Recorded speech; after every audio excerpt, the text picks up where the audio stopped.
감사합니다. 벌써 오래전 이제 돌아가셨기 때문에 옛 얘기가 됐습니다.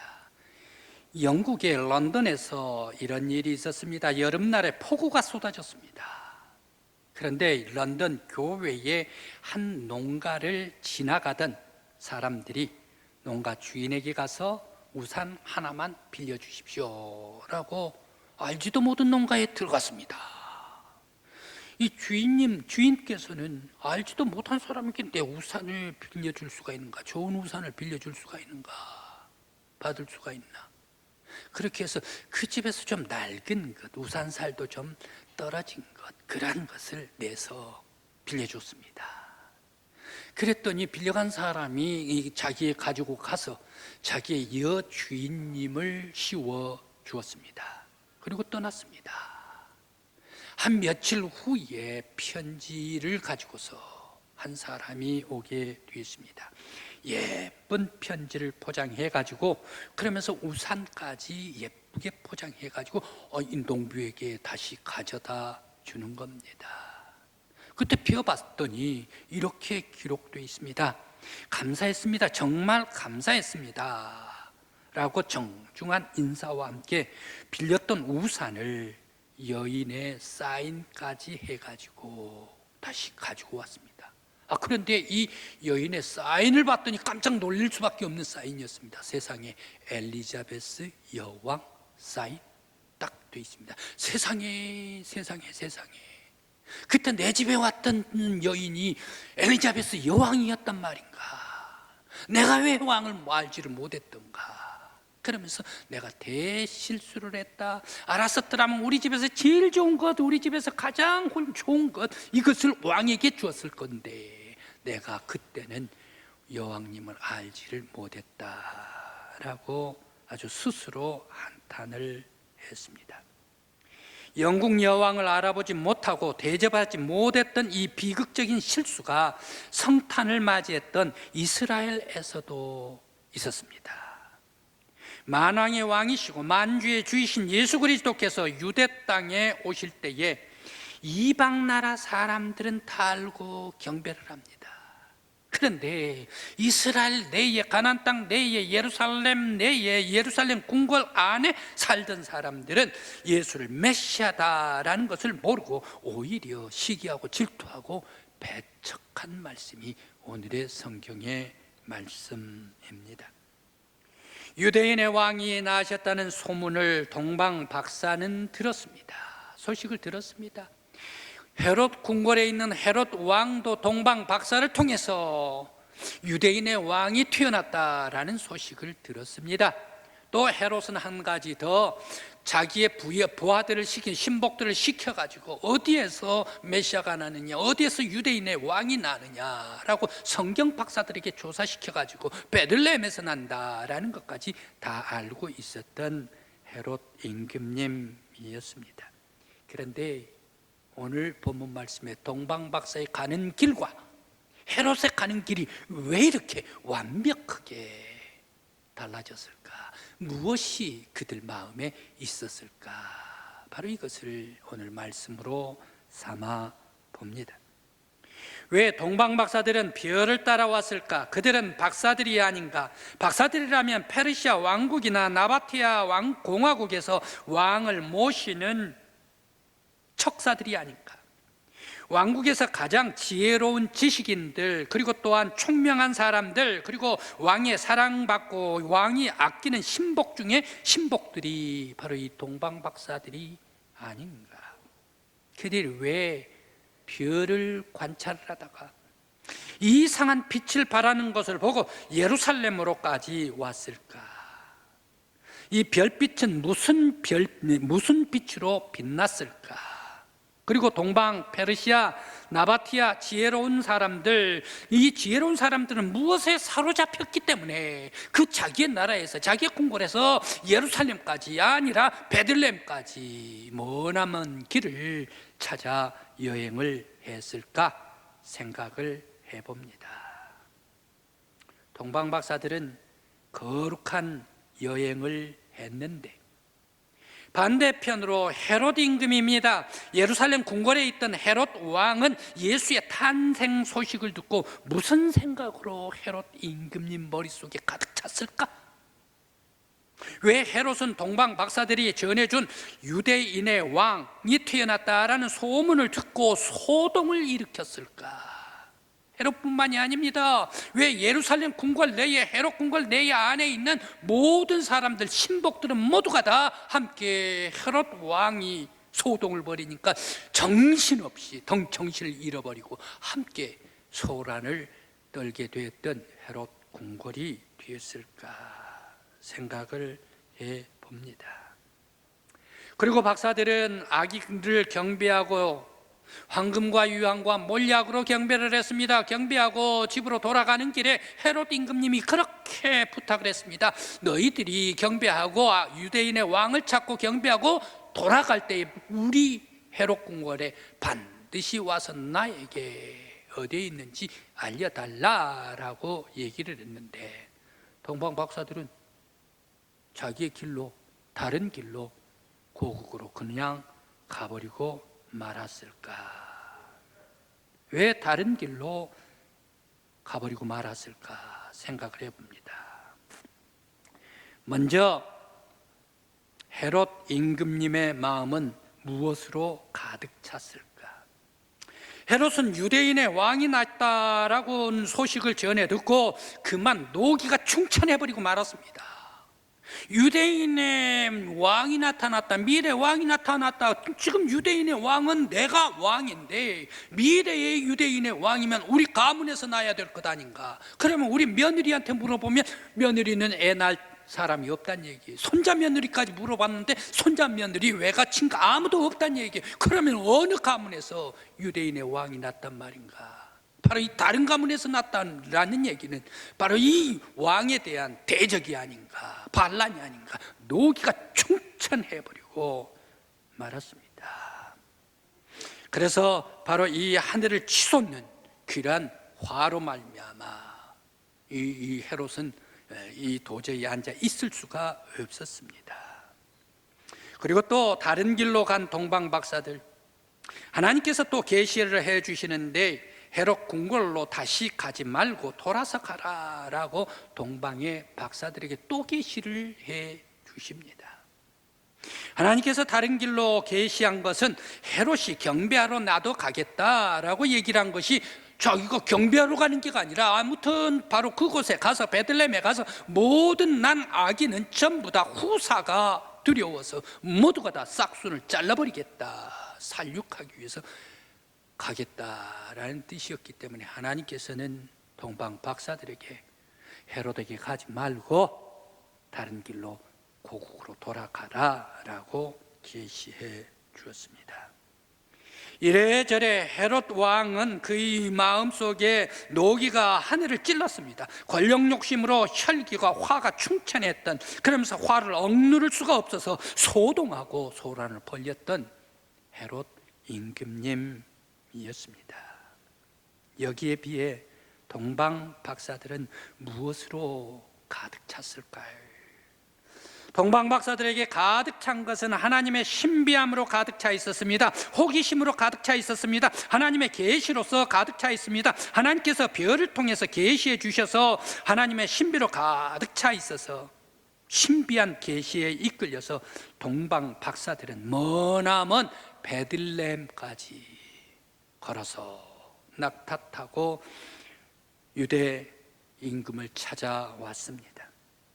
하나님이 별을 통해 계시를 해 주셨습니다. 하나님이 유대인의 왕이 나신 것이다 라는 것을 계시해 주셨습니다. 이상한 별 속에 창조주 하나님의 신비한 능력으로 계시해 주셨습니다.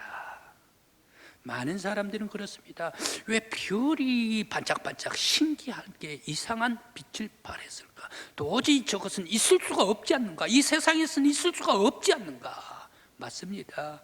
이상한 별이 반짝반짝한다고 해가지고 그 속에서 어떤 특별한 일이 있을까? 세상 사람들에게는 도저히 있을 수가 없는 것이지만 하나님께는 너무너무 쉬운 것입니다. 왜 쉽습니까? 하나님은 전능하신 하나님입니다. 창조주 하나님입니다. 해도 창조하시고 달도 창조하시고 별도 창조하시고 지구도 창조하시고 산도 바다도 창조하시는 하나님께서 이 별 하나 이상한 빛을 발하면서 바로 이 속에 별빛 속에 계시를 못하실 하나님이실까? 동방 박사들에게 이미 하나님께서는 계시의 별을 통해서 유대인의 왕이 나신다, 바로 이것을 하나님께서는 계시해 주셨습니다. 그래서 동방 박사들은 별을 통해 하나님의 강권적인 계시를 받았습니다. 태어난 아기가 유대인의 왕이라는 것을 알고 경배하러 왔습니다. 산 넘고 사막 지나면서 발이 부릅뜨고 힘들어도 나신 왕께 기쁨으로 경배하기 위해서 그 먼 길을 왔습니다. 그러면서 동방 박사들은 비록 사막의 고달픈 여정이었지만 그들에게 소망과 인내와 감사와 기쁨이 충만한 동방 박사들의 여행이었습니다. 나신 유대인의 왕에게 아련하기 위해서 기쁨의 행장이 동방 박사들의 행장이었다라는 사실입니다. 오늘 우리 성도들도 창조주 하나님께서 여러분들에게 예수 그리스도가 나의 구세주다라는 계시를 해 주시기를 간절히 기원합니다. 그 창조주 예수 그리스도를 보여주시고 계시해 주심으로 내가 예수 그리스도를 믿음으로 말미암아 늘 감사와 은혜와 사랑과 기쁨으로 충만한 여러분들이 되시길 간절히 기원합니다.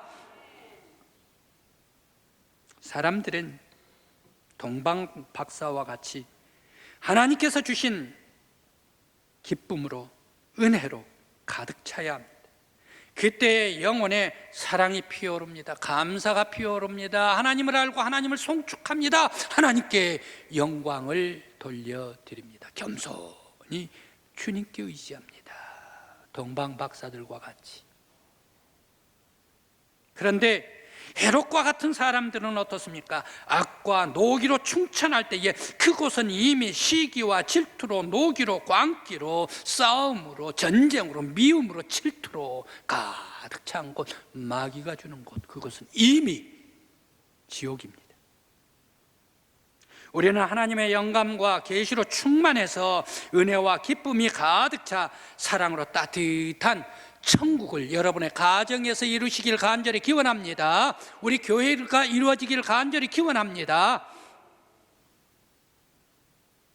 예수님 공생의 시절에 노기가 시기 질투로 하늘을 찌른 사람들이 있었습니다. 그 사람들은 바리새인, 서기관, 사두개인, 성전 지도자들 그리고 제사장들입니다.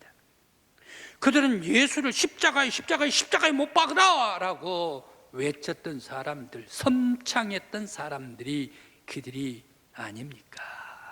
예수를 못 잡아서 안달난 사람들이 그들입니다. 서기관 바리새인 중에 바리새인들입니다. 이들은 예수를 시기하고 질투하는 사람들이었습니다. 예수를 배척하는 사람들이었습니다. 이 예수를 배척하면서 선본장에 섰던 사람들이 바리새인들입니다. 예수님께서 공생애를 점점 마감했었던 예루살렘으로 올라왔을 때의 최후의 일주일 때입니다. 그때 바리새인들이 예수가 예루살렘으로 올라왔단 말이야. 어떻게 해서 예수를 잡을 꽂고. 그런데 이 바리새인들이 계략을 짰습니다. 모여서 계략을 짰는데 옳지 그거 됐단 말이야. 그거면 틀림없이 예수를 잡을 수 있고 예수를 죽일 수가 있어. 바로 그 계략은 무엇입니까? 그들의 계략은 꽃놀이패입니다. 꽃놀이패를 잡았습니다. 바로 세금 문제입니다. 세금을 우리 유대 나라에서 로마가 다 가져가 버리는데 국가의 경제력이 유출되고 있는데 이 유대 나라의 세금을 로마의 황제에다가 바쳐야 되느냐 말아야 되느냐. 그런데 로마에다가 바쳐라, 바칠 것인가 아니면 바치지 말 것인가, 이것을 바리새인들이 예수님에게 가지고 와서 물었습니다. 만일 세금을 로마에다가 황제에다가 바친다라고 얘기를 하면 어떻게 됩니까? 예수가 매국노가 되는 거예요. 왜 유대인들의 유대에서 나는 모든 경제를 다 우리에 속박하고 있는 저 적들 로마에다가 다 줘버리는가, 바쳐버리는가? 국부 유출이다 말이야. 어떻게 그렇게 바칠 수가 있는가, 세금을 하면서 예수는 매국노다라고 하면서 유대인들이 손가락질을 하면서 매국노다라고 핍박을 하게 될 것입니다. 그러면 바치지 말라라고 얘기를 하면 어떻습니까? 바치지 말라 하면 이번엔 거꾸로 됩니다. 유대 안에 있는 유대 로마의 총독이 있습니다. 로마의 총독이 아무렴 로마 황제에게 세금을 바쳐야 되는데 그 세금을 바치지 말라 하는 선봉장이 예수냐 말이야. 저 예수를 십자가에 죽여버려라 라고 이렇게 처형하라 라고 화기가 충천할 것입니다. 바치라 해도 유대인들의 매국노가 되고, 예수는 바치지 말라 해도 로마 총독에 아주 심기를 뒤틀어 놔가지고 로마 총독이 죽일 것이고, 이렇게 해도 저렇게 해도 꽃놀이패가 바로 이 세금이었습니다. 바리새인들은 하나님의 아들 갈릴리에서, 예루살렘에서 엄청난 기적을 행하셨던 하나님의 아들 메시아를 그들은 시기했습니다. 질투했습니다. 배척했습니다. 그러면서 예수를 잡으려고 했습니다. 결국 하나님의 아들 예수 그리스도 메시아를 잡아가지고 십자가에 처형하라 라고 해가지고 십자가에 죽여버리고 말았지 않습니까? 이러한 하나님의 아들을 질투하고 시기하고 배척해서 죽였던 이것으로 말미암아 하나님 앞에 진노를 받아서 유대 나라 사람들 어떻게 됐습니까? 이스라엘은 어떻게 됐습니까? 예수님께서 돌아가신 33년 그 이후에 10년이 지나고 40년이 지나고 AD 71년에 예루살렘 성전이 돌 하나 있지 아니하고 이 튼튼한 벽돌들이, 바위덩이 같은 벽돌들이 저 2km 넘어 기드론 골짜기까지 다 내버려져 가지고 예루살렘 성전엔 돌 위에 쌓이지를 않고 폐허가 돼버리고 말았습니다. 그로 말미암아 70년 후에 또 133년입니다. 이 133년, 60년 후에 133년 하드리아누스 황제 때입니다. 유대 사람, 이스라엘 사람들은 아주 징글징글한 사람들이야. 왜? 성전 다 파괴해버리고 성전도 없는데 하나님을 경유하고 하나님께 예배드린다, 이 사람들. 그러면서 하나님의 말씀 앞에 율법 말씀을 가지고서 하나님을 섬기는 사람들이 바로 유대 나라 사람, 이스라엘 사람들이 아닌가. 이거 안 되겠다. 유대 나라 사람들을 예루살렘에 살게 하면 안 되겠다. 유대 나라 사람들을 갈릴리에 살게 하면 안 되겠다. 유대 나라 이스라엘 사람들을 가나안 땅에 살게 하면 안 되겠다. 모두 이스라엘 나라 사람들은 전부 다, 유대 나라 사람들은 다 예루살렘과 유대 나라에서 떠나라. 그렇지 않으면 죽인다. 그래서 그때부터 AD 133년 때부터 흩어져 버립니다. 그때가 1815년간 흩어져 버리고 유랑생활, 세계 속에 유랑생활을 해버리고 말았지 않는가. 왜 그랬습니까? 하나님께서 진노의 채찍으로 이스라엘 백성들 메시아를 보냈는데 메시아를 영접하지를 아니해서 진노의 채찍으로 온 세상에 흩어버리고 말았다라는 말씀입니다. 성경 말씀에서 말씀을 주십니다. 요한복음 1장 12절입니다. 이런 말씀입니다. 영접하는 자, 곧 그 이름을 믿는 자들에게는 하나님의 자녀가 되는 권세를 주셨으니. 성도 여러분, 성탄, 예수 그리스도께서 오시는 날입니다. 성탄, 하나님이 하나님의 보좌를 버리시고 하나님의 아들 예수 그리스도께서 하늘 보좌를 버리시고 이 땅에 우리와 사람이 되어서 우리에게 오시는 날이 성탄입니다. 오신 이 예수를 우리들은 우리의 마음속에, 우리의 가장 깨끗한 영혼 속에 오시는 예수를 모시는 여러분들 되시길 간절히 기원합니다. 거룩한 심령들 위해 하나님의 사람이 될 수 있도록 하나님께서 여러분들에게 역사해 주시길 간절히 기원합니다.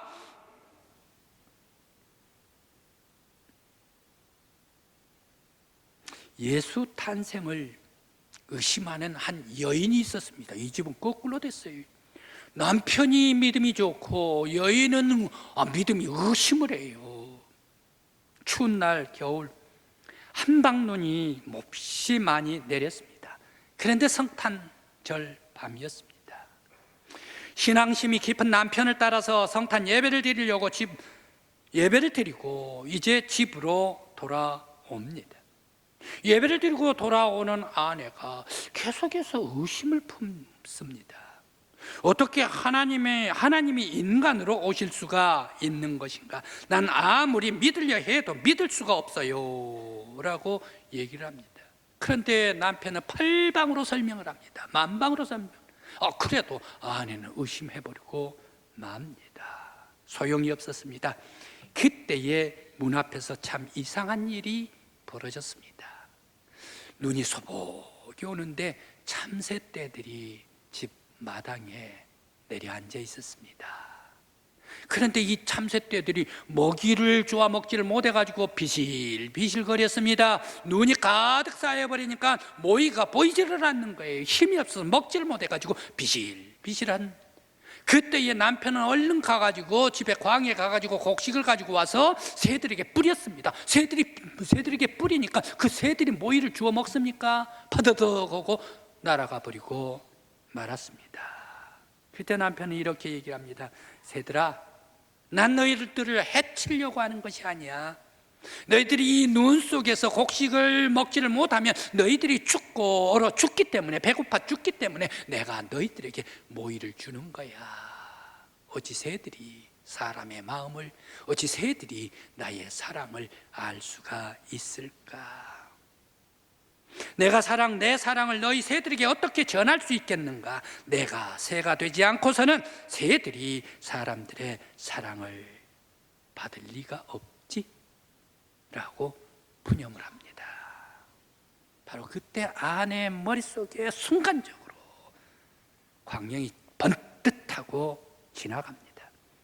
그래, 하나님이 인간에게 계속 사랑을 베풀었지만 인간들은 하나님 사랑을 알 리가 없어. 그래서 인간들이 하나님의 품을 떠난 거야. 인간이 하나님의 사랑을 깨달을 수 없기 때문에 어쩔 수 없이 하나님이 인간으로 오신 거야. 그 하나님의 사랑을 십자가로 표현하셨던 거야.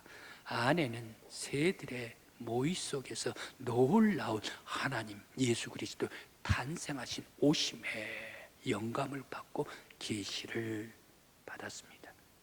그래서 아내는 다시 새롭게 계시로 충만함으로 말미암아 내가 왜 오신 예수를 의심했었던가, 감사합니다, 감사합니다 하면서 기도하면서 높이 하나님을 송축을 했습니다. 오늘 성탄주일입니다. 내일 성탄절입니다. 예수 그리스도께서 하늘 보좌를 버리시고 하나님께서 이 땅으로 사람이 되어서 이 땅에 사랑을 가지고 오신 날이 성탄절입니다. 우리 성도 여러분, 하나님의 사랑을 가지고 오신 예수 안에서 우리들도 하나님의 사랑을 발견할 수 있는 여러분들이 되시길 간절히 기원합니다. 하나님의 사랑을 발견하면서 우리들도 은혜의 동방 박사들과 같이 은혜가 충만하고 감사가 충만하고 사랑이 충만한 성탄절이 될 때에 하나님께서 여러분들을 통하여 여러분들이 찬송하고 영광 돌리는 찬양을 통하여서 영광 받으시고 여러분과 여러분의 가정, 우리 교회는 하나님의 따뜻한 사랑과 축복을 베풀어 주시길 간절히 기원합니다. 기도드리시겠습니다.